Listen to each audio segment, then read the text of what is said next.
ఈ రోజు మీ అందరికీ ఉగాది పండుగ సందర్భంగా శుభాకాంక్షలు. ఇప్పుడే నాగపడి శర్మ గారు మాట్లాడారు. పరాభవ నామ సంవత్సరం అన్ని విధాలా బాగుంటుందని వారు చెప్పడం జరిగింది. ఇది వాస్తవం కావాలని మరొకసారి మనస్ఫూర్తిగా కోరుకుంటున్నాం.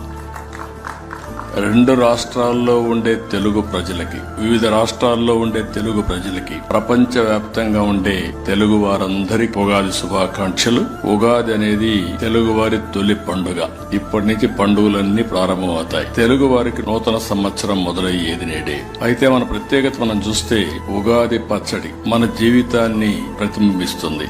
ఉగాది పచ్చడిలో ఇప్పుడే అందరూ సేవించాం, అది మన ఆచారం. ఇందులో చూసి తీపు, పులుపు, ఉప్పు, కారం, చేదు, వగరు అనే రుచులు ఉన్నట్లే మన జీవితాల్లో కూడా కష్ట సుఖాలుంటాయి. కొంతమంది ఎక్కువ కష్టాలు తెచ్చుకుంటాం, కొంతమంది బ్యాలెన్స్ గా ఉంటే కష్టాలను అధిగమించే శక్తి కూడా మనకు ఉందని చెప్పి కూడా నేను మీకు తెలియజేస్తున్నా. ఈ రోజు మీ అందరికీ ఉగాది పండుగ సందర్భంగా శుభాకాంక్షలు.